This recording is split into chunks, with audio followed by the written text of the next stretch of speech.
There comes a moment when you look around and realize the world you assumed was stable isn't quite what it used to be. Maybe it hits you slowly. Prices creep up, people get angrier. News cycles feel more like a wrestling match than actual information. You scroll past a headline and think this feels different. Or maybe it hits you suddenly. A job loss, a move, a political shift, a currency shock in a country you've never visited, but somehow your life is tied to, and you think something big is changing. I'm not imagining this, right? You're not. Every empire has a story, not just the kind you read in textbooks, but the kind you live in real time without realizing it until you're already inside a chapter called Decline. The United States is nearly 250. For most of that history, it was the place where the future was built, the place where people believed tomorrow would be bigger, faster, richer, and better than today. But belief is fragile, not always logical, not always anchored. It's cultural oxygen, invisible, taken for granted, and only noticed when the room starts to feel tight. And right now, in many Western countries, the room feels tight. You don't need charts to feel that. You can sense it in conversations, in how people talk about opportunity, in how people talk about each other, in how it feels like every new policy is a reaction, not a direction. The transcript we're drawing from makes a comparison, the decline of the Roman Empire, but that comparison often gets flattened into memes, punchlines, or dramatic doomsday predictions. That's not what we're doing here. We're looking at something more subtle, how a civilization stops believing in itself, how people stop thinking in terms of building and start thinking in terms of defending, hoarding, restricting, preserving what's left. That shift doesn't happen in a single moment. It happens in the mind, in the posture of a society. You see it when success becomes suspicious, when ambition becomes a threat, when wealth is treated as something someone must have stolen, not created. You see it when governments stop asking, how do we expand opportunities, and start asking, how do we prevent people from leaving with their money? You see it when conversations turn from what could we build next to who should we blame. It's not about right or left. It's not about patriotism or criticism. It's about psychology. Athens versus Sparta, not in the literal historical sense, but in the mentality. Athens welcomed new ideas, travelers, merchants. It grew because people were allowed to try things that might fail. Sparta protected what it already had. It feared change. It believed identity could only be preserved by limiting influence. Both saw themselves as strong, but only one expanded. The West, at one time, acted like Athens, scrappy, curious, restless, bold, but now the posture increasingly resembles Sparta, guarding, restricting, suspicious of the outsider, suspicious of success, suspicious of change. And when a society shifts psychologically from openness to defense, decline is not immediate, but it becomes inevitable unless reversed. That's the macro story. But you and I, we're not governments. We're not civilizations. We're just people trying to build lives with dignity and stability. So the real question is, what do we do when the environment around us shifts? Do we stay and grip tighter, hoping the storm passes? Do we wait for institutions to fix themselves? Do we wait for politicians to suddenly remember collaboration? Or do we do what people have always done when empires shift? We learn to be flexible. We build mobility. We stop thinking in single country terms. A passport used to feel like an identity. Now it's just a tool. A financial system used to be a guarantee. Now it's just infrastructure. A country used to be home. Now home is wherever your future is safest. That's not disloyalty. That's stewardship. Your ancestors, if you trace them back far enough, were not passive. They crossed oceans, mountains, deserts, not because life was comfortable, but because life required adaptation. They moved toward opportunity. You are allowed to do the same. The transcript mentions something important, not choosing one country to replace another, but building multiple footholds. Not allegiance to a flag, but allegiance to your ability to move when needed. This is not escapism. This is strategy. One residence permit in a country that welcomes investment. One citizenship through descent or naturalization. One foreign bank account in a jurisdiction that doesn't panic when your home economy hiccups. One plan for where you would go if your government decided your savings were suddenly negotiable. Most people wait until the fire starts before looking for the exit. The passive path prepares the exit while the lights are still on, not out of fear, but out of calm realism. Because here is the truth. Empires fall slowly, then all at once. but individual lives are shaped in the quiet years before the headlines. Your job is simple: notice the shift. Stay calm, build optionality, keep your identity open, keep your future mobile. We are going to talk about what that looks like in practice, financially, geographically, psychologically. Movement has always been the oldest form of problem solving. When a region's crops failed, people migrated. When trade routes shifted, communities followed. When opportunity concentrated in a new city, families packed their belongings and started over. What's new is that modern people believe staying still is the default, that the country they were born in must also be the country where they build, earn, invest, raise children, retire, and protect their wealth. But history doesn't work like that. Prosperity moves. It doesn't stay in one region forever. It doesn't stay under one flag forever. It doesn't speak one language forever. The great mistake of the collapsing empire is believing it will always be the center of the map. So the question becomes, if prosperity moves, how do you avoid being left behind? You build portability, not just physical relocation, but portable identity, portable assets, portable skills, portable belonging. You remain rooted in yourself, not in one system. This is where the idea of multiple footholds comes in, not a dramatic relocation to a single new promised land, but a quiet layering of options so that your life can bend without breaking. A residence permit in a place that welcomes productivity, a second bank account in a currency that isn't tied to the fate of one government's decisions, a second passport earned slowly through time, not through crisis, an investment strategy that doesn't depend on the success of one country's stock market. This is not running away. This is giving yourself the ability to choose. When people talk about freedom, they usually mean expression, travel, speech, or economic liberty.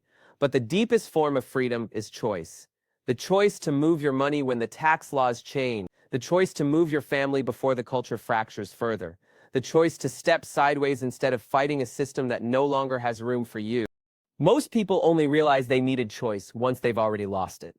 When banks freeze withdrawals, when inflation accelerates faster than salaries, when governments decide wealth must be rebalanced, when border rules tighten overnight, the transcript mentions something subtle yet important.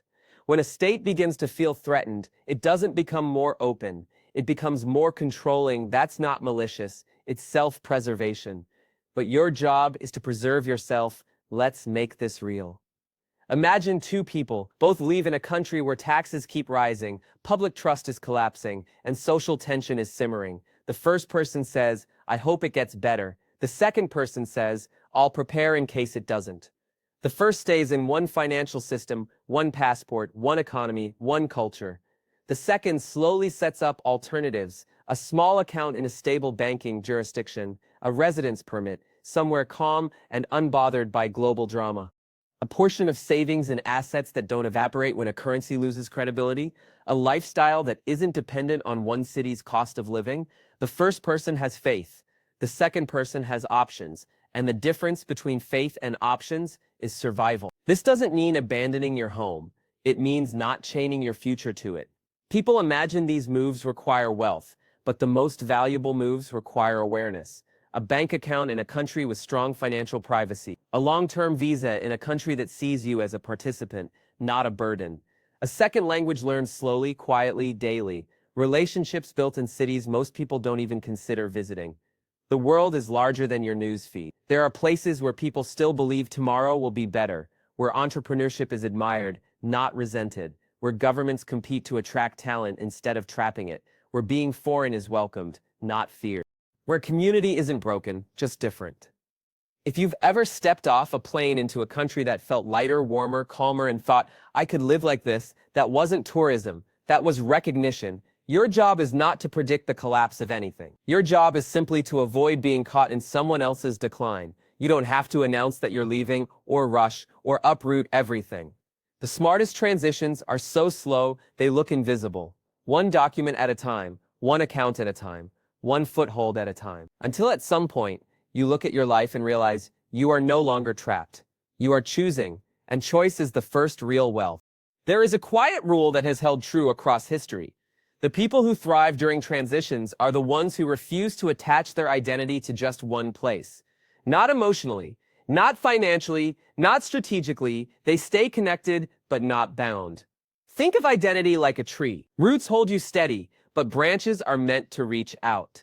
A tree with shallow roots collapses in a storm. A tree with no branches never grows. You are allowed to belong to more than one place. You are allowed to build a life that is not constrained by the shape of a border. The idea that real stability comes from staying in one country forever is a story from a different era. A time when mobility was rare, a time when borders were difficult to cross, a time when information traveled slowly. Today, the world is smaller than it has ever been. And yet people think more narrowly than ever before. They say, I can't leave. My job is here, but work has become global. They say, my family is here.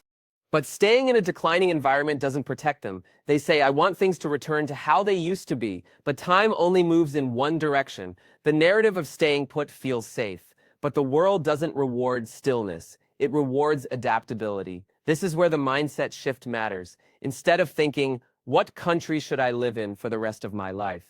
Ask, what combination of places gives my life the most stability, dignity, and upside?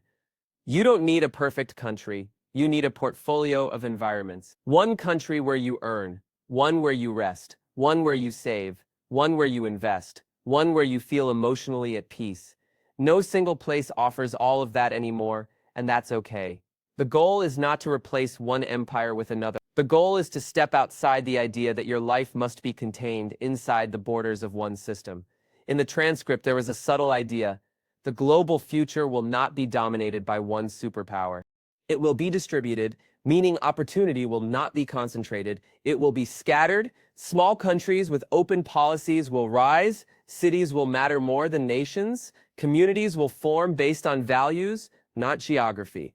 The world ahead will not reward nationalism. It will reward mobility. The person who can move is stronger than the person who must stay. The person with multiple banking relationships is safer than the person with all assets in one jurisdiction. The person with skills that travel is more resilient than the person whose value is tied to a single employer in a declining economy.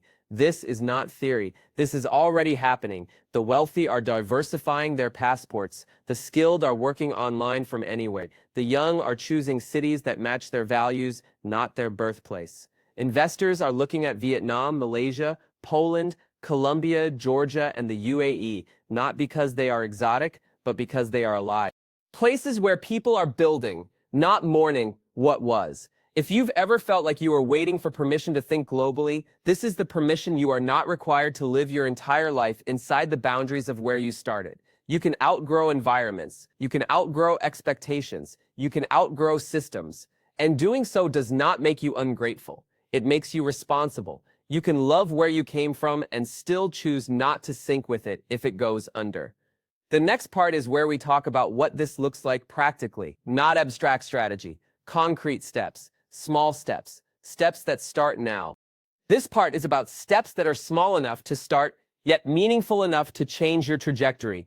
No dramatic moves, no sudden relocations, no declarations to friends or family.